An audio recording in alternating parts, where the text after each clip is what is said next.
रहीम, अस्सलाम वालेकुम। प्रोग्राम आपकी आवाज के साथ हाजिर खिदमत आपकी मेजबान रवीजा राजपूत मौजूद है जी हम आज गुजरांवाला में, और यहाँ पर मैं आपको हनी ट्रैप की एक नई किस्म इंट्रोड्यूस करवाने जा रही हूँ जिसमें खातून के साथ पुलिस भी कहीं ना कहीं मुलविस नजर आती है।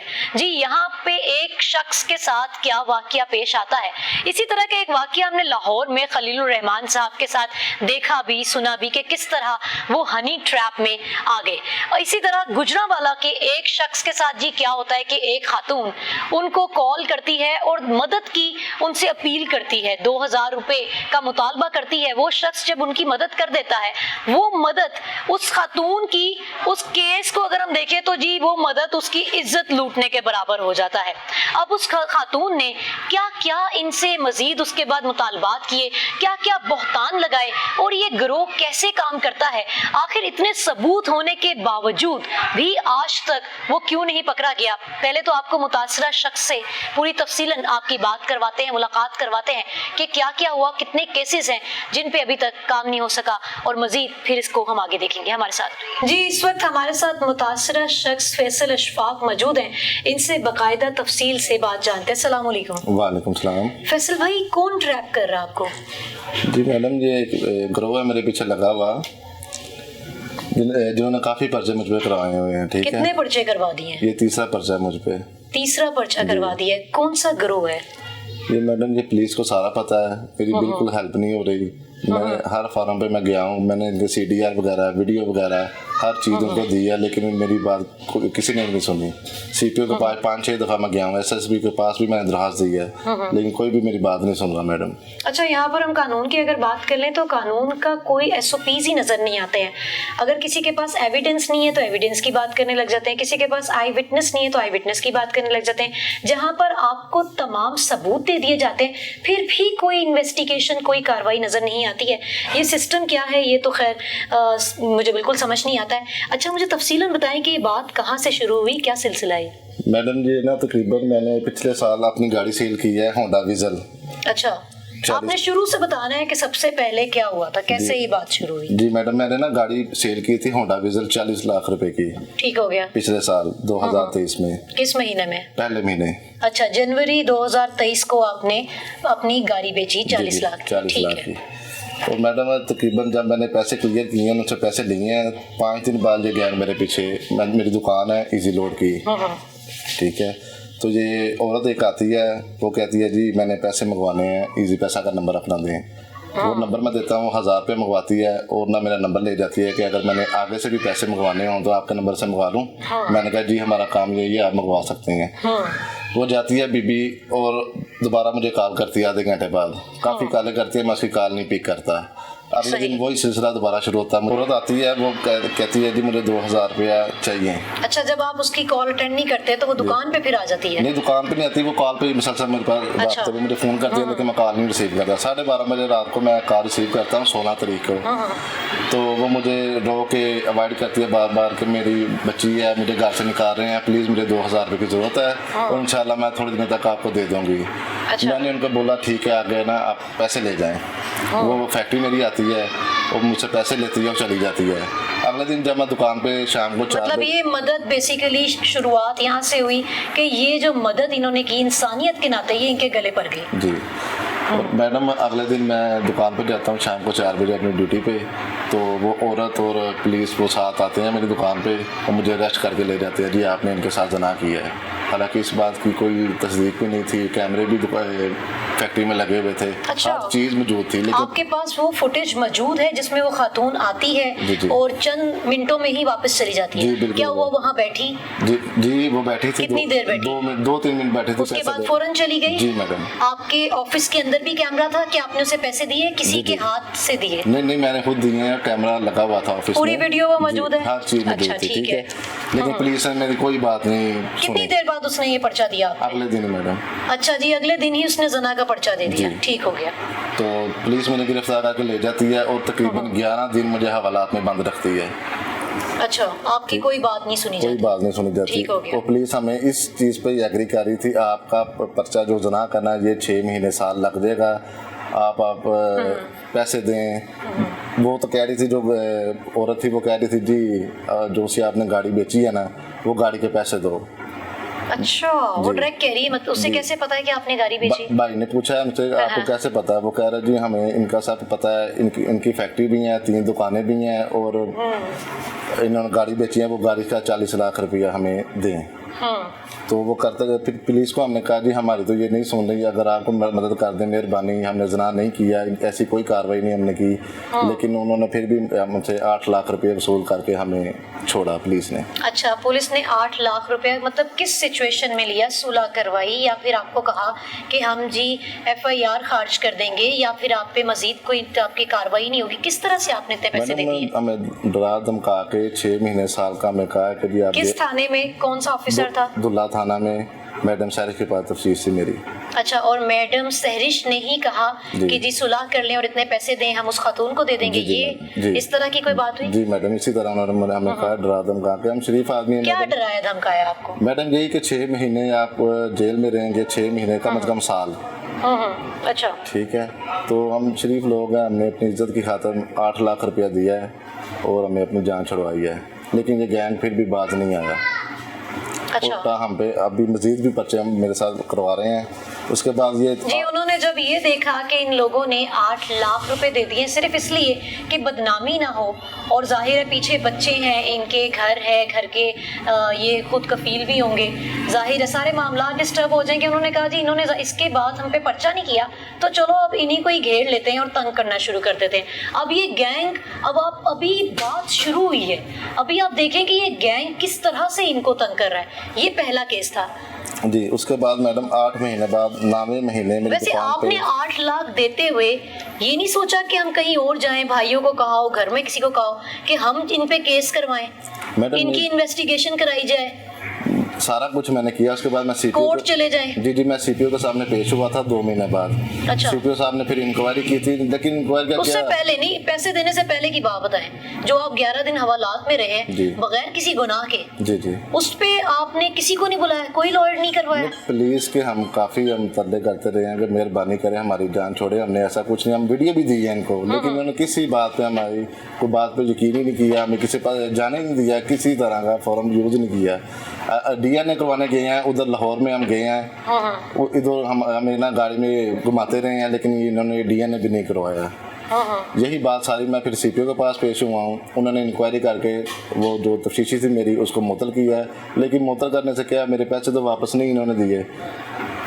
और आपको क्या कहा कि वो पैसे कहाँ गए हैं? वो खातून ले गई है। खातून ले गई है, मतलब कि जी अब तो मेरा ख्याल है अदालतें तो बंद हो जानी चाहिए, क्योंकि मामलात तो पुलिस स्टेशन और थानों में ही ख़त्म हो जाते हैं। पुलिस ऑफिसर्स बैठ के या तो सुलह करवा देते हैं या कुछ एक अमाउंट, एक ऐसी रकम सेट कर दी जाती है जो सामने वाली पार्टी को दे दी जाती है। तो मेरा ख्याल है कि अदालतों को तो ख़त्म कर देना चाहिए, जज साहिबान तक तो बात ही नहीं पहुँचती है, कोर्ट्स तक भी नहीं जाती है।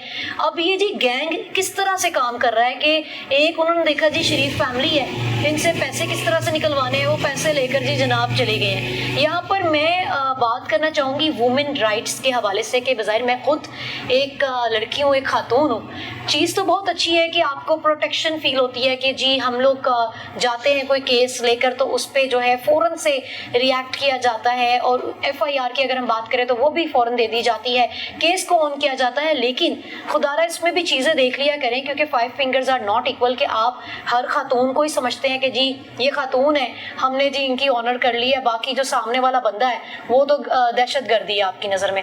तो इस चीज़ को लाजमी देखा करें कि खातून है तो आपने अगले बंदे को मुजरिम ही नहीं करार दे देना।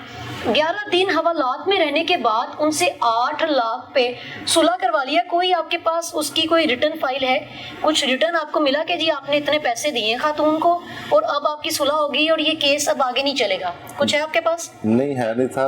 अखराज रिपोर्ट जी उन्होंने लिख के दिया था, तो उसके अंदर लिखा हुआ है कि 8 लाख रुपया दिया आपने? जी बिल्कुल दिए हैं, खातून को दे दिया, और इससे अब आपका कोई ताल्लुक नहीं है, चली गई है? जी बिल्कुल। अच्छा, फिर क्या हुआ? फिर उसके बाद मैडम दोबारा वारदात मेरी दुकान पे होती है, उसमें भी एक बीबी दुकान पे आती है, वो मुझे किराए का मकान लेने के लिए कहती है। अच्छा, मतलब कि जो 40 लाख पे नजर थी उसमें से 8 लाख तो दे दिया, अब उन खवातीन की, उस गैंग की नजर में बाकी 32 लाख बचे हुए हैं। अब वो क्या करते हैं जी, उन्होंने क्या किया जी?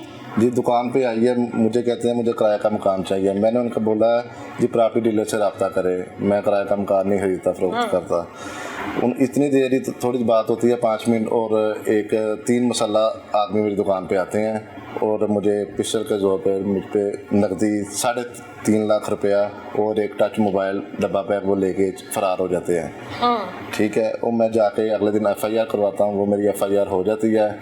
15-20 दिन बाद मुझे पता चलता है जी ये वही गैंग है, वही बंदे हैं जिन्होंने मेरे साथ पहले भी वारदात किया, जिसमें उन्होंने 8 लाख रुपया लिया। अच्छा फैसल साहब, ये आपको कैसे पता चलता है, ये बताएं। मैडम ये मोहल्ले में लड़कों ने हमें बताया है कि ये वही गैंग है औरतों वाला, ये हर बंदे के साथ इस तरह ही करते हैं। अच्छा। मैं इनकी शक्लें देखता हूँ, इनके मकान जाकर देखता हूँ, इनका CDR निकालता हूँ कि ये क्या ये वही बंदे हैं। तो उससे साबित CDR से यही होता है ये वही बंदे हैं। और पुलिस के पास मैं जाता हूँ, पुलिस कहती है हाँ बिल्कुल ठीक है, ये बंदे वही हैं, ये गैंग है। वो उनको नामजद करते हैं, लेकिन उन्हें पकड़ने से कासिर है पुलिस। जी अच्छा, ਤੁਹਾਡੇ ਨਾਲ वारदात हुई है, फिर तुसी की किया? फिर मैडम मैं अगले दिन जाता हूँ FIR कटवाने बुल्ले थाने में, और मेरी FIR हो जाती है। उसके बाद मुझे 15-20 दिन बाद पता चलता है ये वही गैंग है जिसने मुझसे पहले 8 लाख रुपया लिया है। ठीक है, उसके बाद वो मुझे इसकी तस्दीक कौन करता है? ये मोहल्लेदार 2-3 बंदे हैं। अच्छा। क्योंकि एक बंदा हमारे मोहल्ले का जिसने वारदात करवाई है, सुहेब नाम है उसका, उसने वारदात करवाई थी। ठीक है, इन्होंने फिर मुझे ना बंदों ने उनके घर और चेहरे दिखाए हैं, तो मैं देखता हूँ हाँ ये वही बंदे हैं जिन्होंने मेरे साथ वारदात की है। मैं जाकर बंदे नामजद करता हूँ थाने में, और ये बंदे PO हो जाते हैं 6 माह के लिए। जब ये PO होते हैं, ये मेरे खिलाफ दरखास्तें शेखपुरा थाना में, फरोज वाले थाने में मेरे खिलाफ रिट करते हैं। इसमें DSP नवाज सयाल साहब वो मेरे हक में कमेंट्स करते हैं, और ये रिट जो उनसी है ना ये खारिज हो जाती है। अच्छा, ठीक है। मतलब कि एक पर्चा करवाने के बाद आपके साथ ये फिर शुरू हो गए कि जी मुसलसल आपके ऊपर केसेस हो रहे हैं। जी बिल्कुल जी। उसके बाद मैं दोबारा इंक्वायरी पे जाता हूँ मार्टन थाने में, ASP बाबर साहब के पास। एक बंदा इनमें पेश होता है इंक्वायरी में, और मैं बाइक खड़ी करके जाता हूँ इंक्वायरी पे। वापस आता हूँ तो मेरी बाइक होंडा प्लेटफार्म 125 वो भी चोरी कर लेते हैं ये बंदे। मैडम ये हर लिहाज से मुझे ज़हनी टेंशन, माली, थाने के बाहर से आपकी बाइक चोरी हो जाती है। जी ठीक हो गया। वो पुलिस उसमें भी कोई एक्शन नहीं लेती। मैं कहता हूँ ये बंदे डकैत हैं, ये वारदातें करते हैं। मतलब कि आपके घरों में डकैतियां होती नजर आ रही हैं, मोहल्लों में नजर आ रही हैं, जाके कह देते हैं कि जी कैमरास नहीं थे, सिक्योरिटीज नहीं थी। अब थाने के बाहर से भी बाइक चोरी हो गई जिसके ऊपर कोई इन्होंने कार्रवाई नहीं की। जी CCTV कैमरे लगे हुए हैं, मैंने उनका बोला है कि कैमरे मुझे चेक करवाए जाएं, लेकिन वो कह रहे जी हमारे कैमरे खराब हैं। ठीक है जी। उसके बाद फिर 2 महीने बाद जतून बीबी है, ये मुझ पे इल्ज़ाम लगाती है जी मैंने फैसल के साथ कमेटी डाली हुई है, और जो मेरी कमेटी के पैसे नहीं दे रहा, मुझे बुला के इसने पिस्टल से वार किया है, नाक की हड्डी तोड़ दी है। 506, 337 और 34 दफ़ा मेरे पे लगा देते हैं, जिसमें खुरम गुल साहब थे। 3 दिन इन्होंने मुझे हवालात में रखा है। एक ही थाना है जिसमें आप पे मुसलसल केस हो रहे हैं? जी मैडम जी। और वो बार बार आपको अरेस्ट कर रहे हैं? बार बार जी। और वो नहीं देख रहे कि आपके साथ क्या क्या हो रहा है? जी मैडम। अच्छा, मतलब कि अजीब, क्या हम अपने कानून को भी सलामी पेश करें तो क्या ही बात है। मतलब एक ही अफसर है, एक ही बंदा जो आप पे FIR कराई जा रहा है, सारी दरखास्तें लिए जा रहा जी, वही है। जबरदस्त जी, क्या बात है। और 3 दिन बाद बाबर साहब ASP साहब थाने में आते हैं, मैं उनको हवालात के आगे आवाज़ देता हूँ, बाबर साहब मेरी बात सुने, मैं फैसल, उन्होंने मुझे मेरे नाम से पहचान लिया है। वो आते हैं हवालात के आगे और मुझे कहते हैं ये इस बंदे की इंक्वायरी सुबह मेरे पास भेजें, औरत को भी और फैसल को भी। मैं सारे केस को हेड जानता हूँ, मुझे पता है। इतनी बात हुई है, अगले दिन खुरम गुल साहब ने मुझे अरेस्ट किया था, उन्होंने मुझे छोड़ दिया। अच्छा, ठीक है, वो बेगुनाह कर दिया है। उसके बाद 2 महीने गुजरते हैं, फिर मेरे साथ जना का पर्चा दे देते हैं। और ये पर्चा ऐसा है मैडम, उस दिन जिस दिन का वकूआ उन्होंने बनाया उस टाइम मैं थाने में मौजूद हूँ। पूरा अमला कह रहा है कि फैसल थाने में मौजूद है, मुंशी, सब इंस्पेक्टर्स, हर बंदा कह रहा है। सच समेत सरवत हकीम साहब लगे हुए थे, उन्होंने कहा जी वाकई ये बंदा इधर मौजूद। इसके बावजूद मुझ पर पर्चा अभी 2.5 महीने हो गए हैं, ना कोई कार्रवाई, ना तफ्तीश, शामिल तफ्तीश भी हुआ हूँ। मतलब कि जो आखिरी जना का पर्चा है उस वक्त आप थाने में मौजूद थे? जी मैडम। अच्छा, सही। और शाम में तफ्तीश भी होता हूँ, लेकिन वो औरत नहीं आती है। लेकिन फिर भी अभी तक 2.5 महीने हो गए, मेरे पर्चे की कोई सुनवाई नहीं हो रही। मैं CPO साहब के पास भी पेश हुआ हूँ, SSP के साथ पेश भी हुआ हूँ, लेकिन मेरी कार्रवाई कोई भी नहीं कर रहा मैडम अभी तक। अच्छा, मतलब कि आप आला अफसरान तक गए हैं लेकिन सुनवाई कहीं नहीं हो रही मैडम। सही हो गया, केसेस वैसे ही हैं। अच्छा, ये गिरोह की कार्रवाई चेक करें आप कि एक इन्होंने पर्चा दिया है उनके खिलाफ, वारदात जो उन्होंने की है, उसके बाद से वो इनके पीछे ही पड़ गया है, मतलब जना के पर्चे बार बार दे रहे हैं। जी मैडम। जहाँ ये कोई अपनी कन्वेंस लेकर जाते हैं, वो उठा ली जाती है और पता नहीं क्या क्या करते जा रहे हैं। अब आपने क्या कार्रवाई की है, मतलब अब आप क्या किया आपने, कोई कहीं गए हैं इसके बाद? नहीं मैडम, अभी तो मैं थक गया हूँ, हर अफसरान के पास मैं गया हूँ, मेरी बात कोई भी नहीं सुन रहा। ठीक है, कितने पर्चे हो गए हैं टोटल आप? मैडम 3 हो गए हैं। 3 पर्चे हो गए हैं अभी तक? तीनों ही जना के पर्चे हैं? जी मैडम। तो एक ही बीबी ने कराए हैं? नहीं मैडम, लहदा गिरोह है। मुखबर आप कहते हैं कि मोहल्ले वाला है? जी मोहल्ले वाला है। जुहेब नामी शख्स है? जुहेब नामी शख्स है जी मैडम। अच्छा, उसका इनके साथ क्या ताल्लुक है, कुछ पता चला है? जी मैडम, ये गैंग की शक्ल में काम करते हैं और जुहेब की इन्होंने और भी पर्चे करवाए हैं लोगों पे जना के, उसकी वीडियो भी मेरे पास मौजूद है। अच्छा, मतलब कि आप अपने बलबूते ही तमाम एविडेंस इकट्ठे करके बैठे हैं? इतनी तफ्तीश इनके खिलाफ पुलिस ने नहीं की जितने एविडेंस और तफ्तीश मेरे पास है इनकी। ये बहुत बड़ा गिरोह है मैडम, इनके खिलाफ कार्रवाई होनी चाहिए और लोगों को भी इनसे छुटकारा मिलना चाहिए। अच्छा फैसल भाई, मुझे ये बताइए कि ये जो खातून है, क्या ये बहुत खूबसूरत खातून है जो इसकी सुनवाई बहुत ज़्यादा हो रही है और इसको देख के पुलिस वाले भी दूसरों को पर्चे देते रहते हैं कि शायद कोई कम उम्र सी खूबसूरत सी खातून है? कौन है ये? नहीं मैडम, इनकी उम्र तकरीबन 45 से 50 साल है। अच्छा, 45 से 50 साल? जी मैडम। और ठीक है, ये औरतें पर्चे देती हैं, दरखास्त देती हैं, पुलिस का काम है, लेकिन ये इनकी इन्वेस्टिगेशन भी तो होनी चाहिए ना, वकूआ भी तो साबित होना चाहिए ना। जब वकूआ साबित ही नहीं है तो फिर ये पर्चा कैसे दे सकते हैं? कैसे देखते हैं हमारे इस माशरे को आप? मैडम मुझे तो लगता है ये शरीफ बंदा रह सकता है इसमें? नहीं मैडम, इधर कोई नहीं है शरीफ का। अच्छा जी, इस खातून के बारे में मैं आपको बताती चलूँ कि जैतून बीबी, ये जैतून नामी जो खातून है, इनके ये मोहतरमा 45 से 50 साल की इनकी उम्र है और ये जहाँ से गुजरती हैं ये कहती हैं जी मेरे साथ जना हो गया। और यहाँ पर मेरे पास इनका बाकायदा रिकॉर्ड मौजूद है जिसमें आप कह सकते हैं जी कि 3 में ये मुद्दई हैं और 3 में ये मुतासरा है खुद और 3 में ही गवाह बनी हुई हैं। अब ये एक ही खातून है जिसके साथ ये जहाँ जाती हैं ये इनके साथ ही वकूआ पेश आ जाता है। और उम्र मैंने आपको इनकी बता दी और कोई बाजार दिखने में खूबसूरत खातून भी नहीं है, उम्र रसीदा कह सकते हैं हम इनको, 45 से 50 साल इनकी उम्र है। पीछे एक गिरोह है, ये देखते हैं कि जी कौन सा शख्स जो है एक शरीफ खानदान से ताल्लुक रखता है जिसको अपनी इज्जत बचाने के लिए कुछ भी कर सकता है, चाहे वो किसी से अपने घर की कोई चीज़ बेच के पैसे दे दे उन्हें, या जी अपने चंद जो उनके पास जमा पूंजी होती है अपने बच्चों के लिए या कोई भी फ्यूचर प्लानिंग के पैसे उन्होंने इकट्ठे किए होते हैं, वो पैसे अपनी इज्जत बचाने के लिए कैसे दिए जा सकते हैं, बस ये टारगेट करते हैं। और ये कैसी खातून है जी, वहाँ बैठ के थाने में बता रही है जी इनके पास पैसे हैं, अभी इन्होंने गाड़ी बेची है, ये मुझे पैसे दे सकते हैं। मतलब यहाँ से मैं कहती हूँ कि अभी मेरे पास कोई ऑर्डिनरी पर्सन आप बिठा दें इंटरव्यू में, वो बता देगा तो हमारी पुलिस कैसे काम कर रही है, मतलब हमारी पुलिस का कहाँ दिमाग है, एक कॉमन सेंस समझ नहीं आती है उन्हें। लोग आके उन्हें अजीब अजीब बातें करते हैं और वो कहते हैं जी खातून है, मतलब कि ये तो भाई एक नया काम चल रहा है कि खातून है और जी खातून की बात सुन लेते हैं, इसमें हमारा भी शायद आगे जाके कहीं फ़ायदा हो जाए। कानून की बात करते करते तो मैं थक गई क्योंकि कोई SOPs नहीं है और अजीब से सोसाइटी हमारी चल रही है, पता नहीं किस चीज़ पे काम हो रहा है। अभी हम दूसरा शो करने लगे हैं और इनके साथ भी एक ऐसा मामला है कि जी पुलिस स्टेशन ही अदालत है, अदालतें मेरा ख्याल है बंद हो जानी चाहिए, जजेस जो है वो घर बैठ जाएं क्योंकि थाने में ही मामला हल हो जाते हैं और सही गलत का फैसला हो जाता है। हम इनके भाई से बात करते हैं जो इनके केस को देख रहे हैं, वो बाकायदा हमें तफसील बताएंगे, हमारे साथ रहेंगे।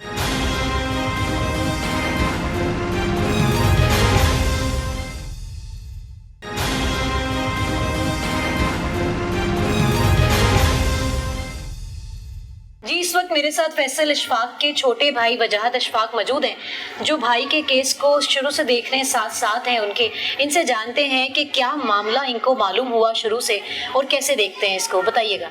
जी मैम, हम जब पहले FIR इसके खिलाफ हुई ना, तो हम थाने गए हैं। जाके मैंने भाई से पूछा, मैंने कहा यार क्या मामला हुआ। उसने कहा जी इस तरह कोई खतून आई है दुकान पे।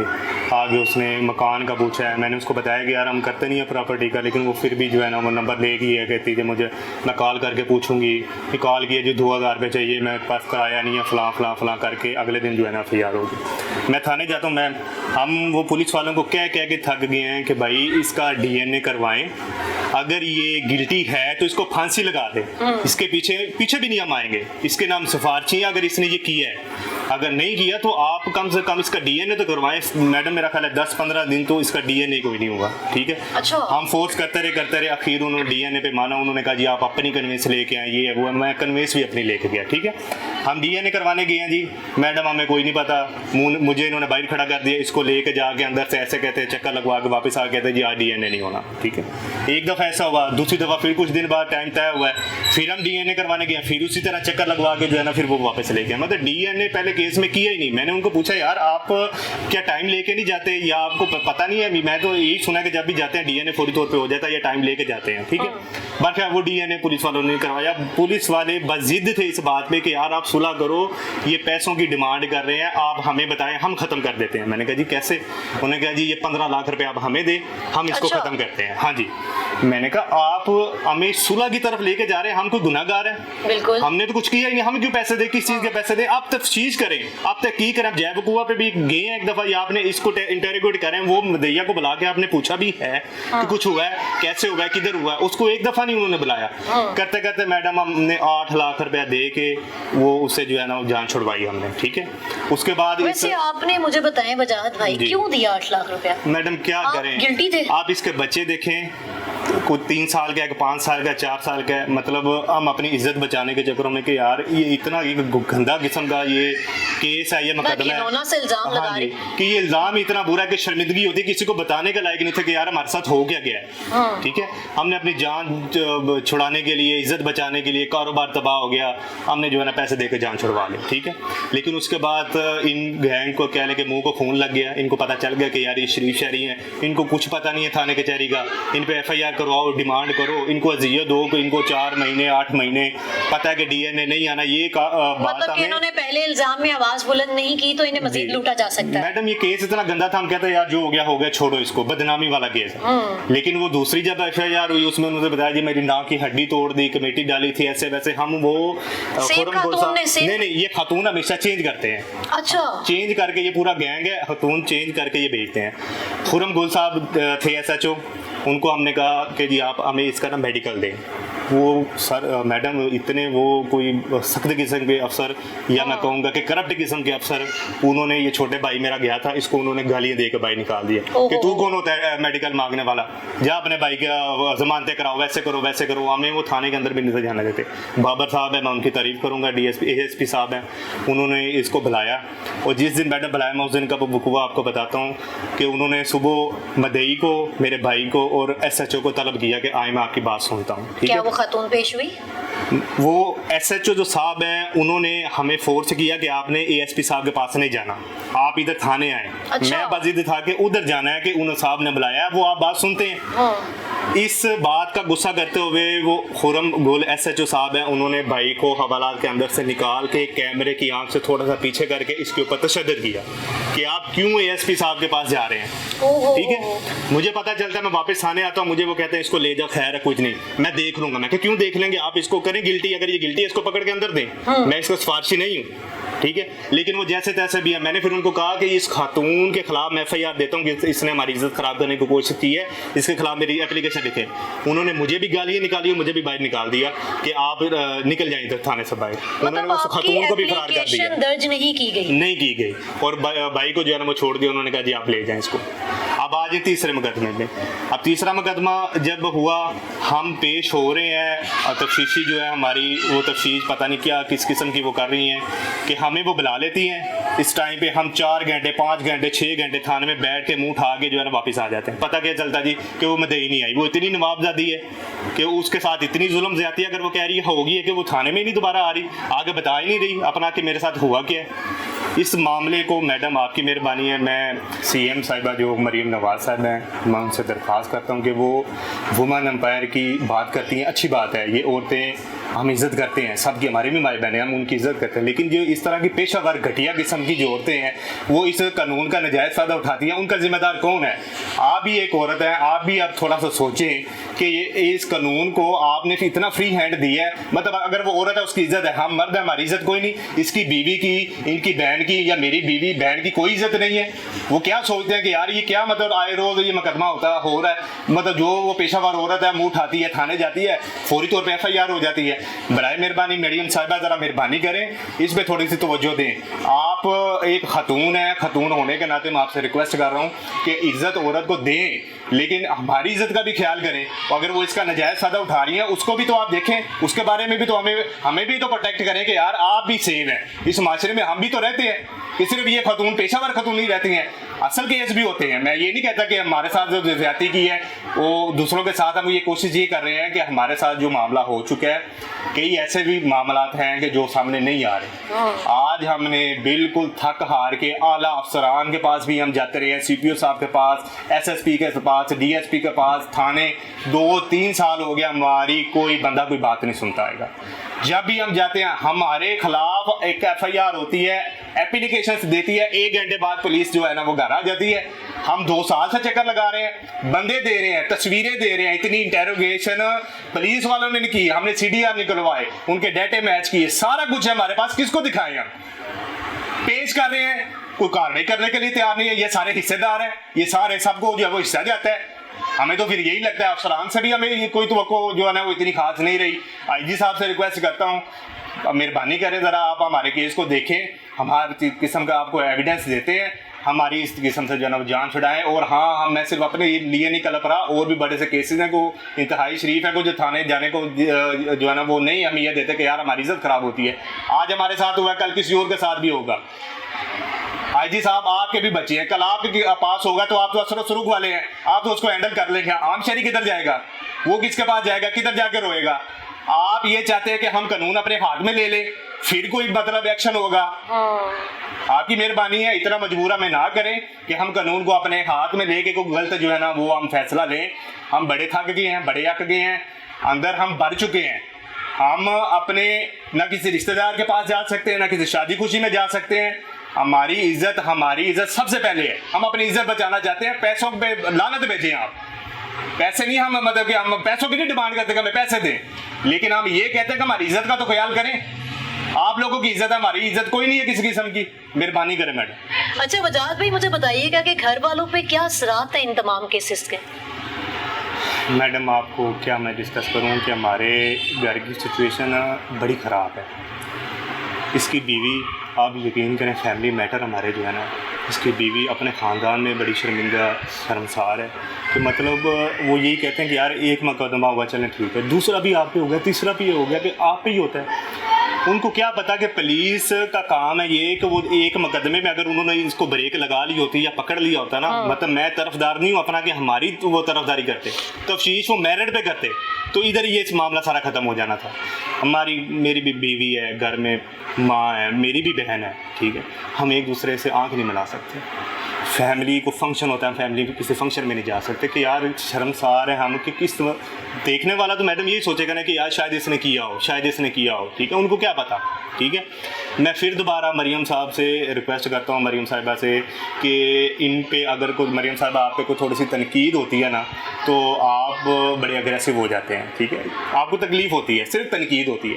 आप ये तो देखें कि हमारे ऊपर जो पर्चा है वो किस कदर गंदा तरीन हम पे इल्ज़ाम है। सिर्फ पुलिस आज तक ये 3 पर्चों को साबित नहीं कर सकी, इल्ज़ाम है सिर्फ, तो हमें कितनी तकलीफ होगी आप थोड़ा सा अंदाज़ा करें।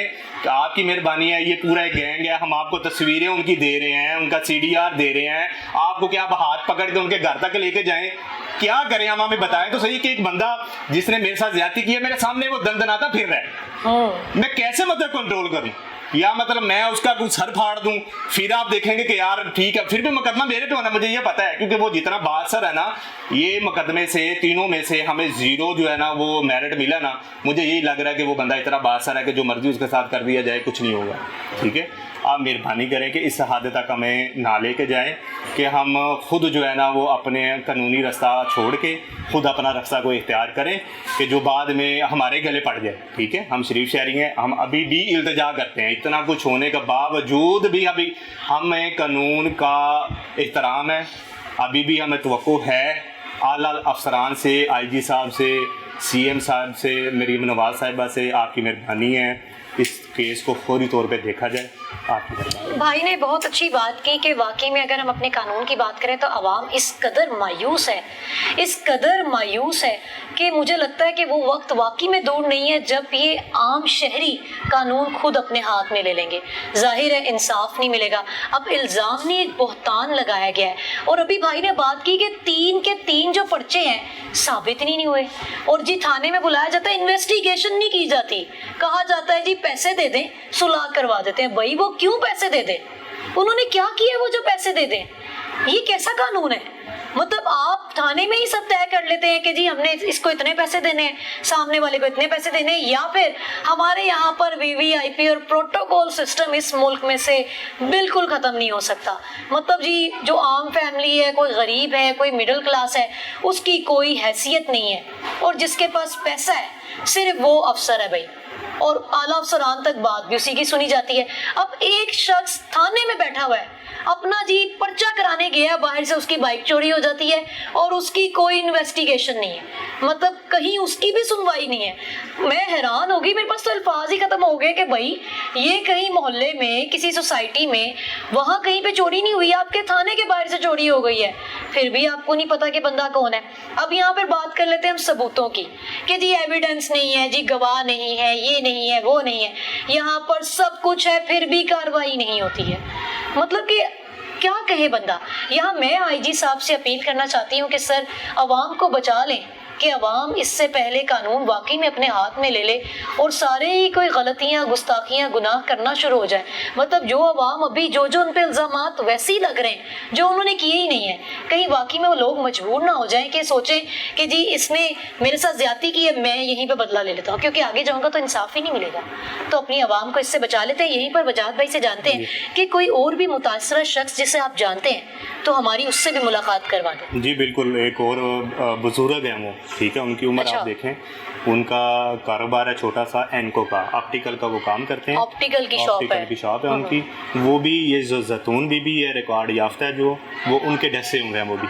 जी व्यूअर्स, जैसे कि आपने पूरा प्रोग्राम देखा और प्रोग्राम के शुरू में मैंने जैसे बताया था कि गुजरांवाला के एक शख्स के साथ इस तरह का वाकया पेश आया है।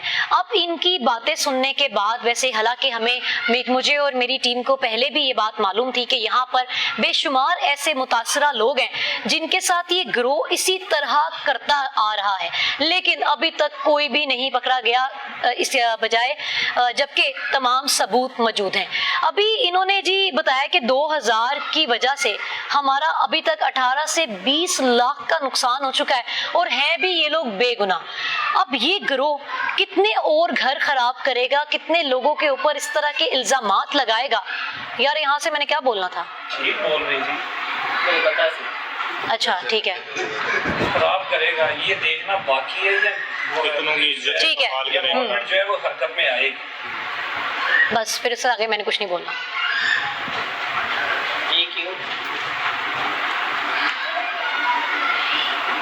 अब ये गिरोह किस तरह से लोगों को वापिस आ जाए। अब देखना ये है कि ये मॉब किस तरह से लोगों के मजीद घर खराब करता है, कितने लोगों की इज्जतें पामाल करता है, कितने घरों को तंग करके रखा हुआ है। खातून, हम अपनी पुलिस की बात करते हैं जी, हमें अक्सर परफॉर्मेंसेस नजर आ रही होती हैं कि यहाँ पर सर्टिफिकेशन चल रही है, यहाँ पर एप्रिसिएशंस के लिए जी सेमिनार्स हो रहे हैं, तो भाई कहाँ पर है? एक खातून नहीं आप लोगों से पकड़ी जा रही है, और वो भी खातून जो कि 45 से 50 साल की उसकी उम्र है, और जी कॉल्स पे राब्ते करती है लोगों से। यहाँ पर तो थानों के बाहर, थाने में शख्स मौजूद है और बाहर आते हैं जी, तो उसकी जिस जगह, जिस चीज पे वो आया होता है थाने, वो चोरी हो जाती है और उस पे भी कोई कार्रवाई नहीं की जाती है। तो खुदारा कब वो वक्त आएगा जब हमारा कानून और हुकूमत कोई हरकत में आएगी और कोई काम करेगी?